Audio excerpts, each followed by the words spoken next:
யார் இந்த ரெட்டமலை ஸ்ரீனிவாசன்? யார் இந்த ரெட்டமலை ஸ்ரீனிவாசன்?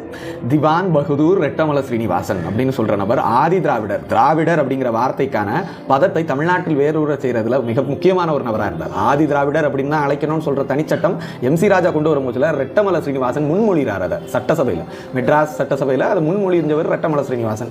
அது மட்டுமா, ஆதி திராவிடர்களோட நலனுக்காக பத்திரிகை நடத்தி பல மக்களோட போராட்டங்களை வெளி உலகத்துக்கு எடுத்து சொல்ல முதலில் முன் வந்த தலைவர் ரெட்டமலை ஸ்ரீனிவாசன். இவரை பற்றி இன்னொரு முக்கியமான ஒரு விஷயம் சொல்லணும்னு ஆசைப்பட்டேன். என்னன்னா, இவர் லண்டனில் போய் பணியாற்றணும்னு நினைக்கிறார் ரெட்டமலை ஸ்ரீனிவாசன். அதுக்கான கப்பல் ஏறுறதுக்கான முயற்சியில் ஏறும்போது கப்பல் லண்டன் போகாமல் சவுத் ஆப்பிரிக்கா போயிருது. அது பயணத்தை மாற்றிக்குது.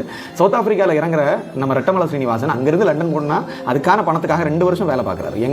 அங்கே உள்ள ஒரு கோர்ட்டில் கிளர்க்காக வேலை செய்கிறாரு நம்ம ரெட்டமலை ஸ்ரீனிவாசன்.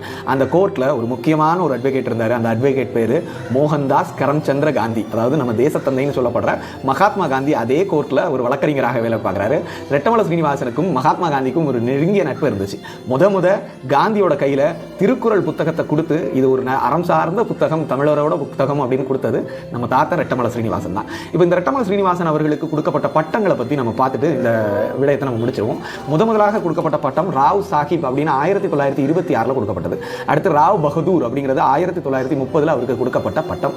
3வது மிக முக்கியமான பட்டம் திவான் பகதூர் ரெட்டமலை ஸ்ரீனிவாசன் அப்படிங்கிறது 1936 ரெட்டமலை ஸ்ரீனிவாசனுக்கு கொடுக்கப்பட்ட பட்டம். இந்த 1936 மிகவும் முக்கியமான வருடம். ஏன் அப்படின்னு கேட்டால், ஒரு பார்ப்பனர் ராஜாஜியோட அவையில் கொடுக்கப்பட்ட பட்டம் இது. ரெட்டமலை ஸ்ரீனிவாசனுக்கு கொடுக்கப்பட்ட பட்டம் திவான் பகதூர் ரெட்டமலை ஸ்ரீனிவாசன். இந்த பட்டங்களை காட்டிலும் நான் மிகவும் நேசிக்கும் ஒரு பட்டம் இருக்கு ரெட்டமலை ஸ்ரீனிவாசனுக்கு. என்னன்னா, திராவிட மணி அப்படிங்கிற ஒரு பட்டம். இந்த திராவிட மணி அப்படிங்கிற பட்டத்தை பெரியார் கொடுத்தாரா, இல்லைன்னா யாராவது தீக்காக்காரங்க கொடுத்தாங்களா, இல்லைன்னா ஏதாவது திராவிட பற்றாளர்கள் கொடுத்தாங்களா அப்படின்னு கேட்டால் இன்னைக்குள்ள தம்பிகளுக்கு யாருக்கும் தெரியாது.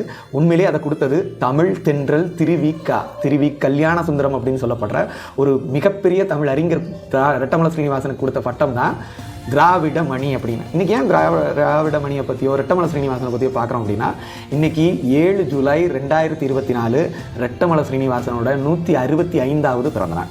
ஸோ மறக்காதீங்க, திராவிட மணியை பற்றி உங்களுக்கு தெரிஞ்ச பதிவை கமெண்ட் பண்ணுங்கள்.